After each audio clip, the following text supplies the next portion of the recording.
developing the atomic theory. So let's look at compounds and elements. So we know that all matter, when you go down to its almost smallest particle, we're looking at it in terms of either a compound of something, and each compound is broken down into even smaller atoms and elements.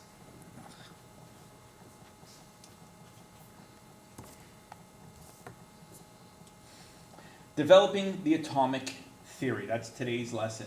So let's look at compounds and elements. Compounds are pure substances that are made up of two or more elements chemically combined together. Now, they can be broken down into elements, but by chemical means. So if we look at something like H2O, right? So we have the compound water, right? H2O. This compound is broken down into two separate elements. The element of hydrogen and the element of oxygen. According to the Greek four-element theory, all matter consisted of some combination of just four elements, and everything in the physical world could be explained using these four elements. So it was originally thought that everything was either fire, earth, air, water. Right? And here we broke down what water was. But eventually, scientists figured out that there was even more elements, that there was a more combination of elements that actually made up all matter in the world, okay, on Earth. Now, law of definite proportion. A law stating that compounds are pure substances that contain two or more elements combined in a fixed or definite proportion. Right? So I've given you guys the example of H2O. So whenever we see H2O, we know it's always water. We might see a formula as such. H2O2. Right? Hydrogen, this is hydrogen peroxide. This might look like it's water, but because we've got this 2 associated with the O, with the oxygen in water, we know it's not water. So we know that water will always be 2 H's, 1 O. So if we see a different type of formula, even though we're using the same elements of hydrogen and oxygen, if they're not with this number of 2 to 1, right, then we know it's not water. It's got to be something else, just like I have with this other example. So pure water always contains the elements hydrogen and oxygen combined together in the following proportions. We're not going to go through how to calculate this, but it's as such. 11% by mass, right, is hydrogen of water, and 89% of water is actually comprised of oxygen mass. And well, we're not going to talk about that just too much, but hydrogen, if you look at the periodic table, when I introduced the periodic table, is the lightest of all the elements in the periodic table. These proportions hold true no matter where the water is obtained from. So water will always have this percentage. 11% is hydrogen by mass, 89% of it is oxygen. But to go through in terms of the definite proportion, we know that water will always be made up of 2 hydrogens and only 1 oxygen. Notice that we don't put a little number next to oxygen because by us stating it, by us writing it, we're stating that we have 1 of it. So 1 is the one number that you will never really see when writing out a formula of any type of compound. The particle theory of matter cannot explain everything we've learned about pure substances. It cannot explain the electrolysis of water. Okay, so electrolysis means lysis means to break, okay, or break apart, to break apart electrically. So if we hooked up a battery, okay, to a couple of tubes or using an electrolysis kit, and we hook up water, we can actually break apart the hydrogen and the oxygen atoms that make up water. Now, Reason for this, the proportions of the compounds of water are different from proportions of the elements that make up the actual water. So hydrogen and oxygen. Now, different kinds of atoms give elements different properties. The atomic theory is the study of the nature of atoms and how they combine to form all types of matter. The atomic theory helps us to understand why there are different kinds of atoms. Now, John Dalton, back in 1766 to 1844, that's not the time of his study, that's how long he's lived for, introduced a new way of talking about and explaining chemical facts and laws in his atomic theory. So according to Dalton, he pretty much set up these guidelines for, or what we call the Dalton's atomic theory. First one states that all matter is made up of small particles called atoms. So we looked at all matter is broken down into tiny particles. Those tiny particles are called atoms. So if we look at something like water, right? So we've got our container of water. If we go to the smallest part, or well, not the smallest, but next smallest, is breaking down water as just H2O. So we've got one oxygen molecule bonded to two hydrogen molecules. Now, this is a compound, or the one molecule of water. But if we break it down even further, this one molecule of water is broken down into one atom of hydrogen, a second atom of hydrogen, and another atom, but this atom is actually oxygen. So, all matter is made up of small particles called atoms.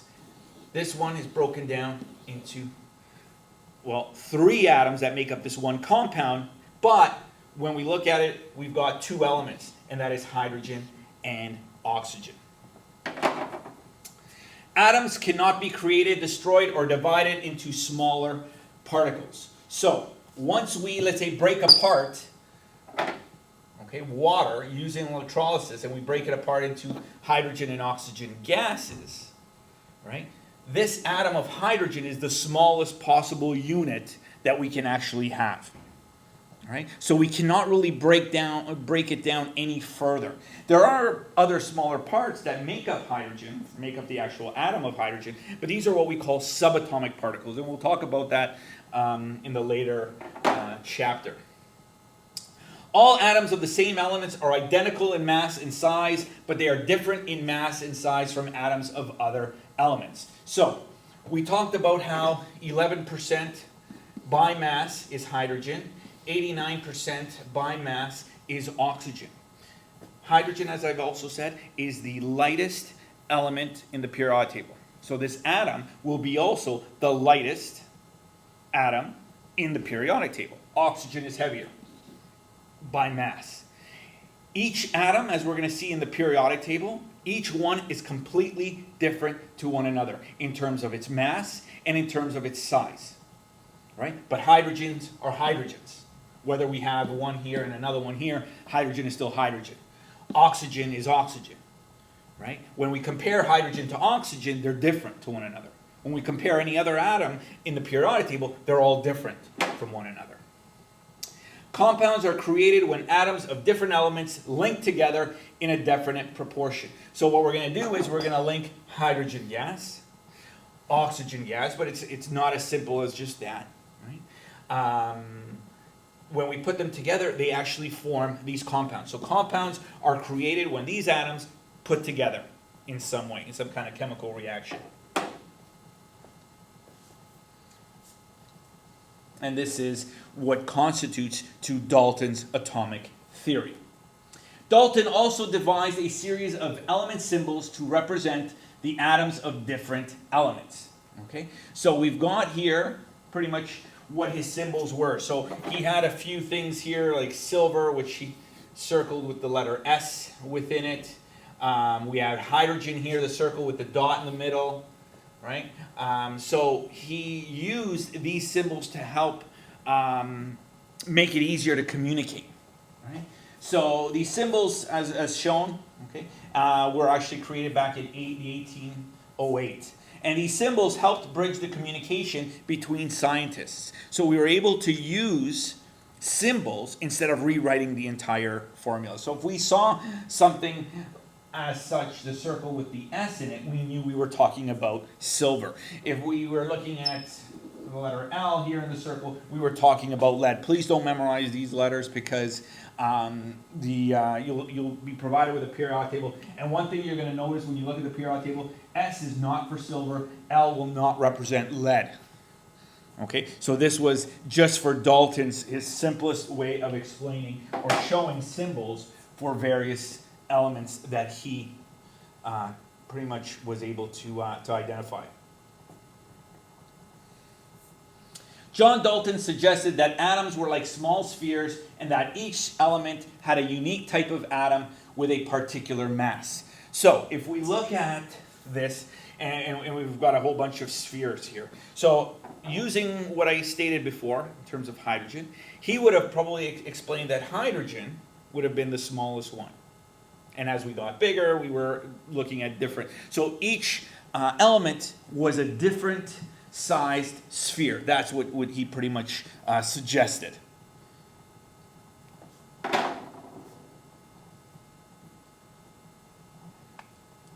An element is a pure substance made up of one type of particle or atom. Okay? Each element has its own distinct properties and cannot be broken down into simpler substances by means of a chemical change. So we looked at hydrogen, the atom of hydrogen, and it cannot be further broken down. We did say that there are smaller particles that make up these atoms, but we'll talk about that in the later chapters. Symbols for elements. Each of the elements is known by a name and a symbol. Some of the elements, like francium and californium, were named to honor the places where they were discovered. Some have been named to honor important scientists. So if we look at element number 99, called Einsteinium, you can almost figure out whom it was named after. Element symbols. They're a universal shorthand version of naming to overcome language barriers. So these symbols and the letters used to simplify these elements are universal. Okay, so we've got Jöns Jacob Berzelius, a Swedish chemist, developed the current system of chemical symbols. So if you look at the periodic table and you'll see how you'll have each one of the elements and you'll have the short form, right, and just the symbol, right? Hydrogen is just a capital H. Helium is capital H, lowercase e. Right? So these symbols are what all chemists use today. It's universal. So some basic rules. Use the first letter of the name of the element. So some of them were actually they just use the first letter, right? So oxygen, capital O. Carbon, they use the C, capital C. Hydrogen, the capital H. Now, if the symbol is already taken, they're going to use the first and the second letter of the name. Okay? Make sure, when in penmanship, I'm really picky with penmanship if you're in my class, that the first letter is always capitalized. The second one is always lowercase. So we have here calcium. They took the first letter and the second letter. C was already taken by carbon. Right? So they took the C and the A to give the symbol for calcium. H was already taken with hydrogen, so they gave the HE for helium. Note the capital letters. Please do not write calcium as this, even though you made that a smaller letter. It's lowercase. So think back at elementary school penmanship, capital C, lowercase a. And if you decide to do lowercase a as such, that's fine. I'm not going to criticize that, but just don't use a capital letter and just shrink it. Okay, so work on your penmanship for writing out formulas and symbols. Now, sometimes they'll use the first letter and the subsequent letter to represent a symbol. So here we have magnesium, right? So you think that they use maybe the M and the A, but in fact they use the M and the G. Chlorine, they use the C and the L. So they pretty much did not combined. So sometimes you'll see some symbols that are actually named or written their symbols as such, where they didn't use the following letter, they used the letter right after that one. Okay, and you'll see with magnesium, a common one that is commonly mistaken with is manganese. Right? So manganese, right? They use the M and the N, the subsequent. So manganese is MN. So you can look that one up on the periodic table. Now, some of the elements come from earlier Latin names for elements. Okay, example. So if you look at sodium on the periodic table, you'll wonder, well, where did Na come from? Right? But it's based on the Latin name called natrium. Right? So that's how they got the name for sodium. Okay, so sodium, Na, from its Latin name. So some of them based on their Latin name. Gold, you'll look at in the periodic table, and you'll find that they're using Au, and Au stands for the Latin word aurum, which means shining dawn. Right? Other ones, you'll see iron is Fe. Right? Fe for iron, right? And it comes from the Latin name ferrum. Another one, and my students always get a kick out of this one, Pb, right, stands for lead, and it's named after the Latin name plumbum.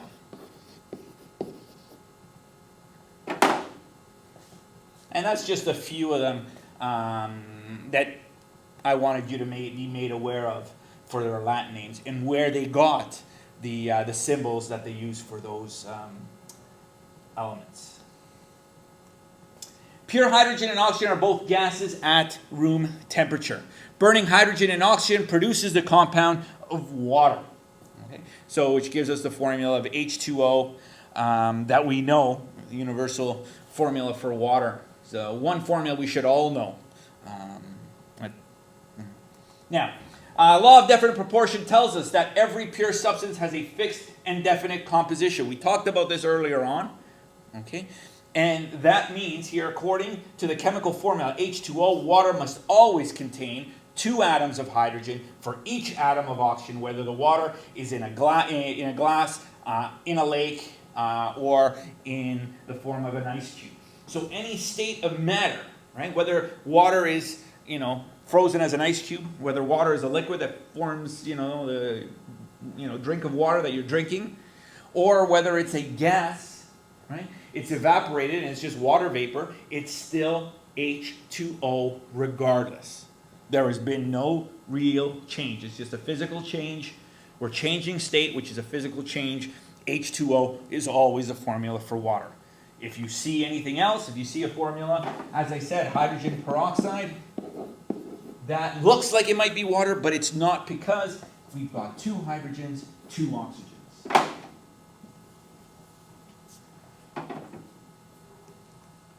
Now, a molecule is the smallest independent unit of a pure substance that is generally a cluster of atoms bonded together.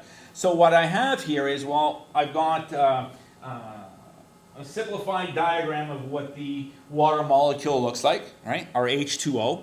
So if we look at all these moving circles, right? These are supposed to represent each particle of water, right? So what we've done is we've broken apart the formula, or we've written out the formula, H2O, 2 hydrogens bonded to 1 oxygen. But this molecule is drawn as little circles in here. So these little circles, right, that are in here are actually molecules of water. So each one of these particles, this is what Dalton suggested, that each particle was kind of, made up of tiny spheres. But we've realized that within each one of these atoms, right, or each one of these compounds, right, have even smaller elements to it, smaller entities to it, right? So we've drawn it as, here's an ice cube, right? So here's our ice cube, and we know that these particles, as we see in this diagram here, at the bottom, right, they're slightly vibrating, right? Let me get rid of this. Okay, they're slightly vibrating. Okay, so let me just try again. I don't know why I got rid of it. So this ice cube is made up of these tiny particles, right? They're constantly vibrating. Okay? Solids, all the tiny particles in matter are constantly vibrating. As we add heat to it, these particles will break apart, as we have it in this diagram right here.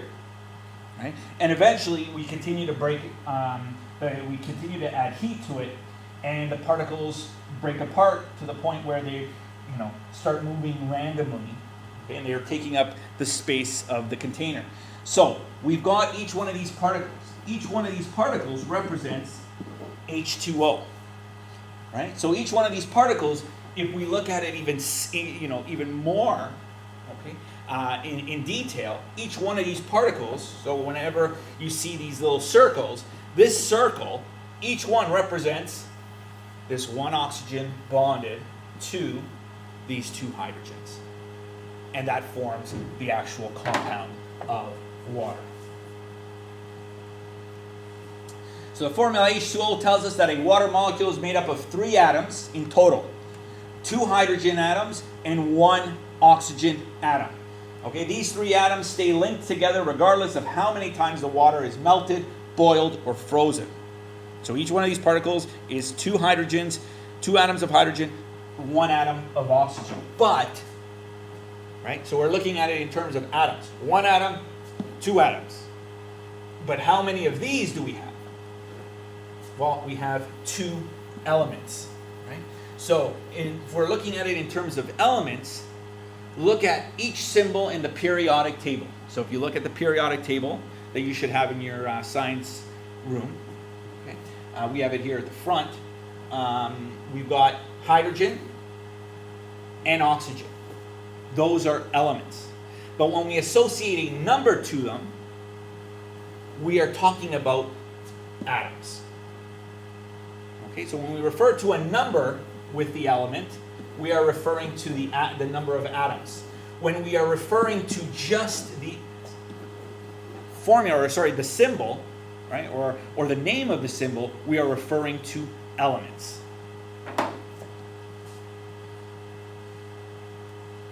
So, anatomy of a chemical formula. Here we have H2O. So you're going to see a formula as such, made up of these letters, okay, that you can find in the periodic table. So, symbol for the element of hydrogen. Okay, so when we see the letter, each letter represents an element. We've got the element of hydrogen, we've got the element of oxygen in this formula, right? So, symbol for the element of oxygen. Now, we have this little small 2. This small 2 tells us the number of atoms. Okay? So this 2 gives us the number of atoms. So whenever we have a number of atoms, the letters represent the elements. Okay? So atoms, elements. There's no number here, but technically there is a number 1. Right?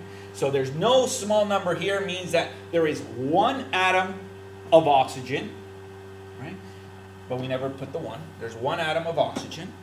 But by us writing it down, it tells us that we have 1. Okay? So we've got 2 elements. Right? So these are pretty much just the letters. We've got 3 atoms. And these are constituted by the numbers that we use for each one. So how many of these do we have? We've got 2. How many of these we've got? 1. Put them together, we have a total of 3 atoms, but there are 2 elements that make up this formula.